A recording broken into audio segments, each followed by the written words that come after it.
Good morning and welcome to this week's pet pairing. I'm going to start applying my makeup and I'm going to apply my Inglot eyeshadow base as my first step. I'm planning on basically sort of recreating one of the many green looks that I've been wearing lately and just like slightly switching it up. You're going to see a lot of these like greenish looks that I have done in my lipstick rotation video, so we're going to basically replicate one of the looks that I did for that video, although in that video I didn't really demo the eye looks, I just demoed the lipsticks. But I'm wearing one of my new green trousers today from Uniqlo, which have this beautiful like sort of like mint green color to them. Let me see if I can show you. Oh, and I'm also wearing my brand new heels. Let's see how flexible I am. Look at that. And these are the pants. So because of that, I want to incorporate some sort of like a green element in my makeup, taking my L'Oreal Brow Artist Plumper.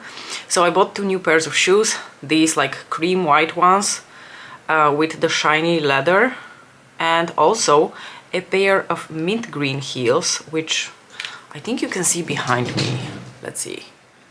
Can you see them? They're right there.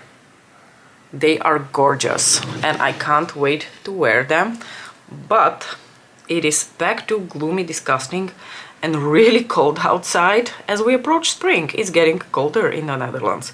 When I mean colder, I mean in the minus digits, and it doesn't get in the double digits. You have no idea how depressing that is, because a couple of weeks ago we got a glimpse of spring and it was like slightly warmer and it was sunnier, and I thought, oh, finally we're going to get a bit of sunlight. But nope, we're not getting any sunlight. It's just back to disgusting weather. Anyway, no need to bum myself out by talking about Dutch weather. Oops, sorry. I'm going to take the Auric Glow Lust. Am I taking the Auric Glow Lust actually? Yeah, I'm gonna take the Auric Glow Lust.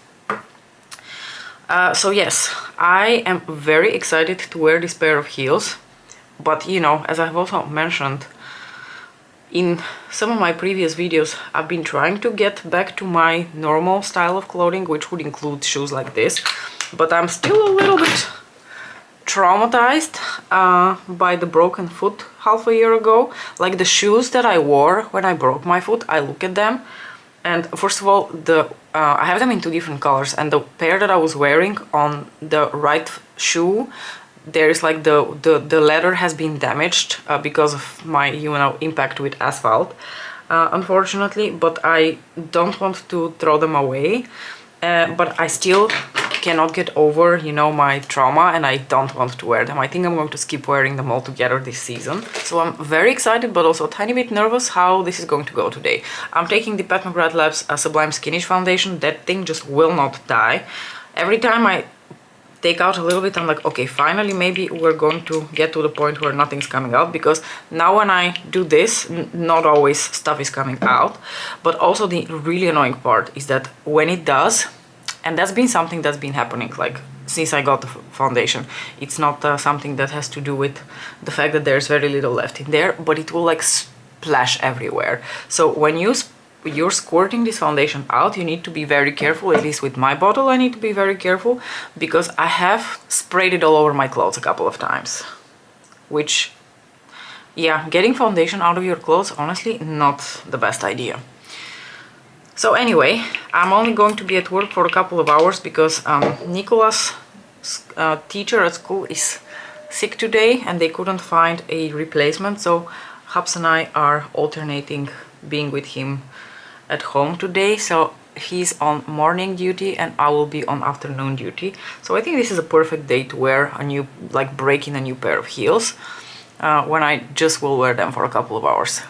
I really think after this like season, or like maybe when I'm doing my favorites and empties for April, I will just retire this foundation if it doesn't finish before that. I'm taking the First Aid Beauty, what was this called again?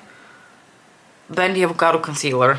Can you believe how many times I've had to say the name of this concealer on camera, and how many times I've actually succeeded without stumbling on my words, because I can't for the life of me remember the exact name of this concealer. They didn't do a good job naming this thing. Okay, I have a couple of little spots here and there, so I'm going to cover those as well.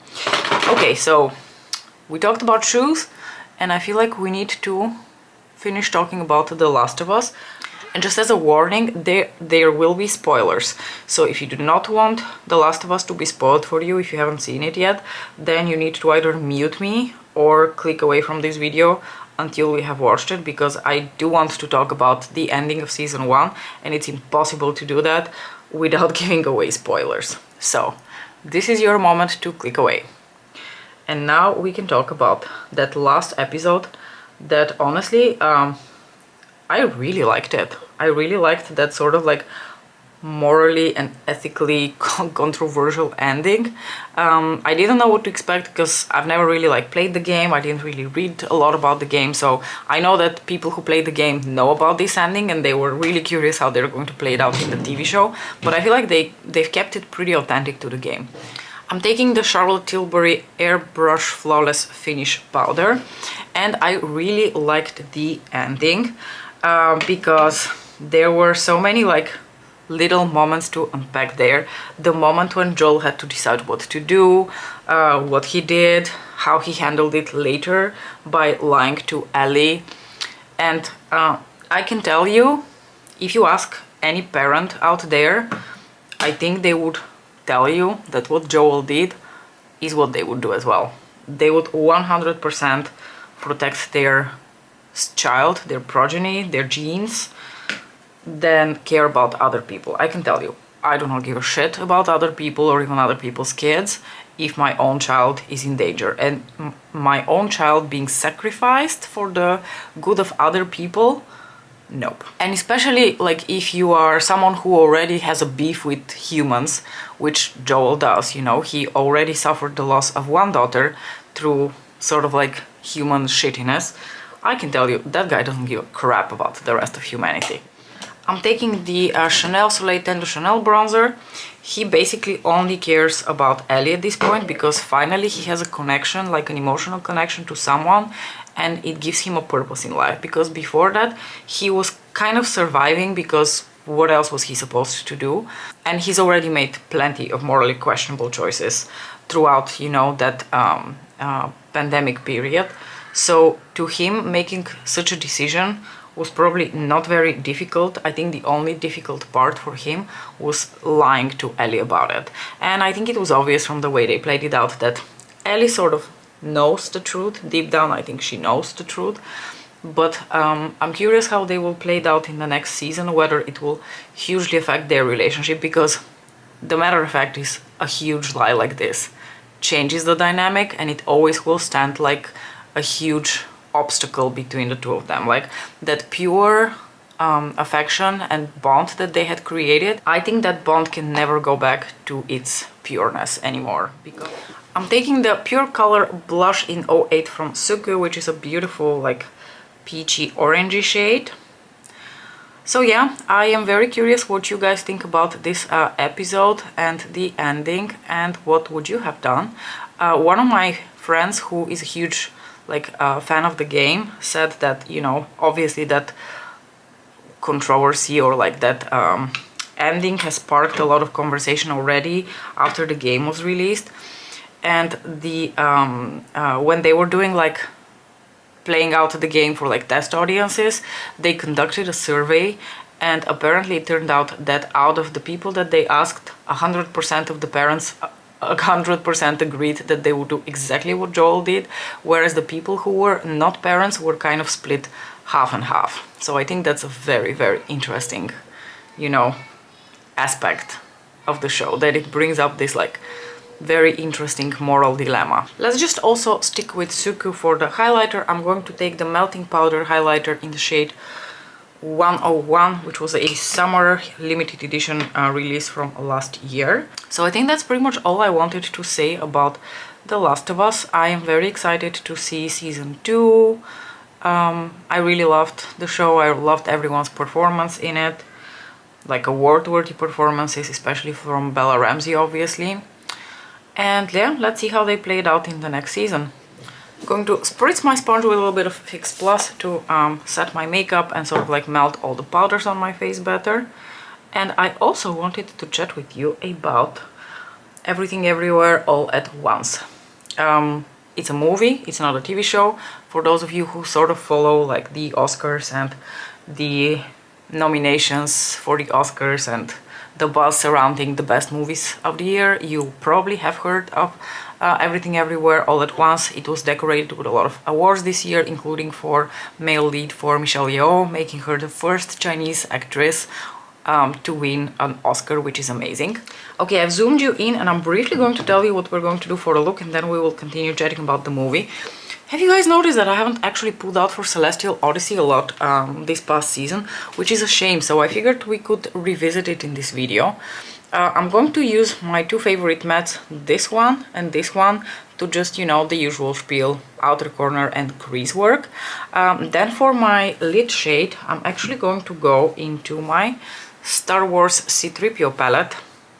You can go into your Celestial Divinity palette, so the original version of these palettes that was released for holidays 2019, I want to say, but I'm not completely sure. But if you don't have the Star Wars palettes and you have the Celestial Divinity, you will have this shade. I'm talking about this eyeshadow over here, which is a beautiful shifty shade, like sort of like a champagne with a bit of like peach hint and also some green flashes in it. I love this shade, it is so stunning and it has such a beautiful like wet shine to it.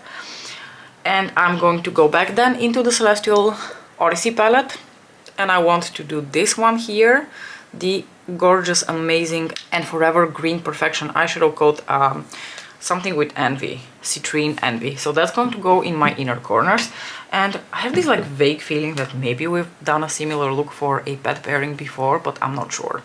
You know, at this point I've done so many of those, I might start looping, who knows. So speaking of loopy things, let's talk about Everything Everywhere All at Once. I went into this movie without any idea what to expect, other than it's something pertaining to the multiverse, and, you know, being excited to watch Michelle Yeoh because I love Michelle Yeoh. She's such a class act. What an absolutely, you know, phenomenal, elegant, but still badass lady. I've always loved her. Again, spoilers. I will talk about the movie and there will be spoilers. I really enjoyed it. My parents watched the movie, and my parents are, you know, they're not the kind of people that watch a lot of movies or have a lot of experience with different genres. So when I first spoke to them, they were a bit lukewarm about the movie because they didn't quite get it. And I understand that from their perspective, especially because the movie is like a mishmash of different genres. It's science fiction mixed in with family drama, mixed in, you know, with existential questions, mixed in with satire and, you know, comedy, black comedy sort of thing. It's just, I don't think in a long time I have seen such an interesting movie in terms of mixing of genres in such a unique way. And the interesting thing is, if you hear this and you haven't seen the movie, your first thought is, how could this possibly make any sort of sense and be a good movie? But I promise you, it is a really good movie. I really enjoyed it, because I also think, depending on which part of the movie and which perspective and which, you know, storyline or sub-message speaks to you the most, the movie is going to have a very different meaning to you. So if you want to have just the gist of the movie in a couple of seconds, the movie is basically about a family, a Chinese immigrant family, where the mother is, you know, sort of tired of life, and she has a troubled relationship with her daughter, who is gay, and her husband, whom they seem to have lost, you know, the passion and love for each other. And on top of that, she's very pressured by her father. I'm taking the dark brown shade and I'm going to put that here in the outer corner in my usual winged out shape. So the creators of the movie, the director of the movie, has said that the main message of the movie, as intended by them, was about intergenerational gaps, difficult relationships that parents and children can have due to this like misunderstanding that occurs due to being from a different generation and just not being able to speak the same language and understand each other. And that was indeed a huge part of the movie.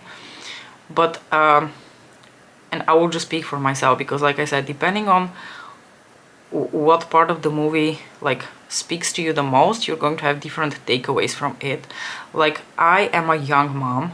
My son is only 5 years old, so, and I've never had a very troubled relationship with my mom. So I couldn't really relate so much to that part of the movie.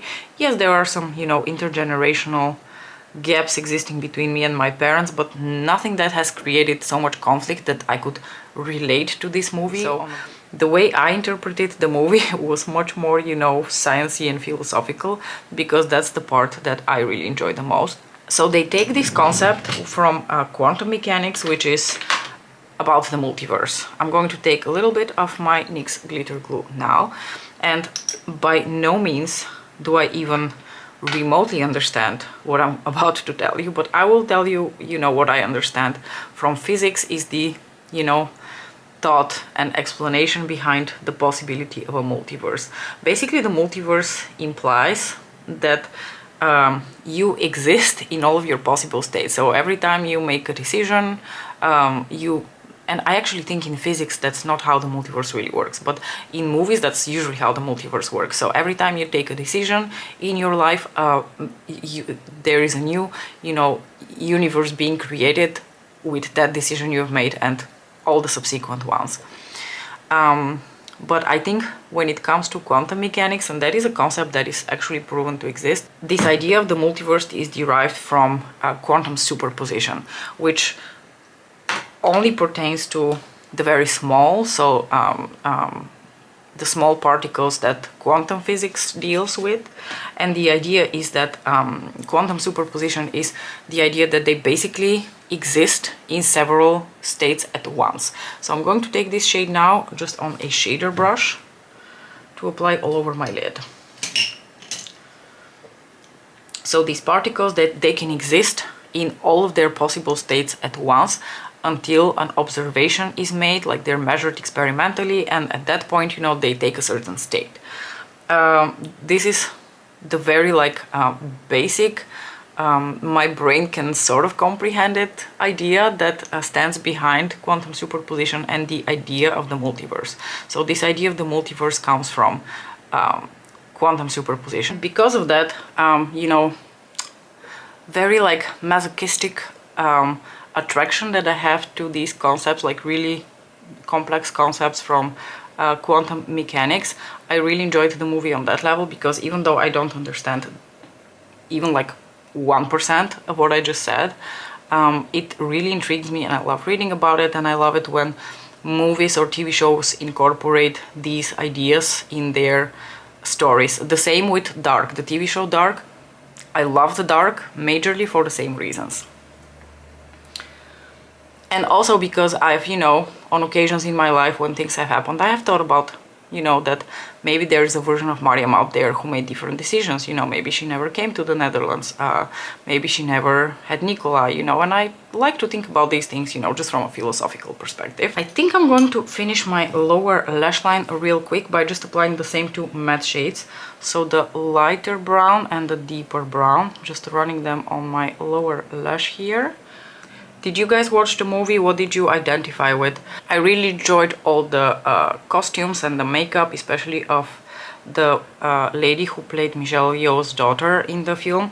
Also, by the way, just as a side note, I know that Jamie Lee Curtis received an Academy Award as a supporting act for this movie, and I wish her all the best. I love Jamie Lee Curtis as well. But to be honest with you, out of the 3 nominations that at least I had watched the movies for, which was the 2 ladies from Everything Everywhere All at Once, so that was Jamie Lee Curtis and Stephanie Hsu, who plays the daughter, and the other lady who was Angela Bassett for the second Black Panther movie. As much as I liked the Black Panther movie, it was okay. I would not give an award to that movie, I'm sorry. So out of the 3, I'm taking Citrine Envy now. Out of the 3, the one I enjoyed the absolute most, and I think deserved the award the most, was Stephanie Hsu. I think she was impeccable. Oh, and I remember that this shade is a little dark for my inner corners. I do this every time. I think I've made this mistake before. Just putting this shade in my inner corner and thinking, oh no, it's too dark. Well, now it's too late. We're just going to go with it. I may apply a little bit of the champagne in this palette to lighten it up just the tiniest bit. So I'm going to take a tiny bit of this one here and apply it over top of the green just to slightly lighten up the tones. Let's see if we can slightly fix that without really ruining the tone of Citrine Envy too much. There we go. I think this sort of kind of worked. I was actually going to put the lime green from the Divine Droid Quint, because I've been doing that a lot. I've been loving using that shade as an inner corner pop of color, but because these pants have more like a mint green tone to them, I was hesitating between this one and the shade from Bridgerton. I think the shade from Bridgerton would have been better, but then I was thinking, oh, I haven't used Celestial Odyssey on camera in such a long time, and off camera as well, and look at that. It was not the absolute best choice, but you know, it works, it's fine.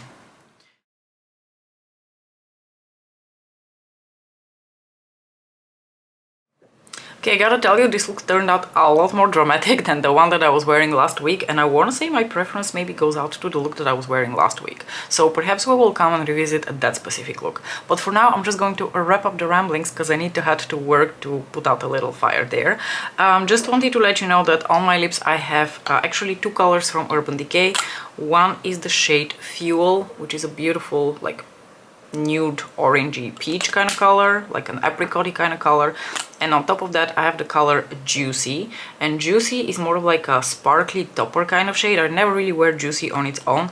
It has beautiful sparkles in it, but I don't really, it's too sheer to wear on its own, and for some reason I always pair these two because I think they look really pretty together. I could have probably rambled a lot more about Everything Everywhere All at Once because it just resonated with me on so many different levels and in so many different themes that it addressed, but we have too little time. Maybe I'll come back and revisit it at some point, but for now I'm just very curious whether you've seen the movie, what you thought about it, and all of that. As usual, thank you so much for watching, and I'll see you in my next video. Bye!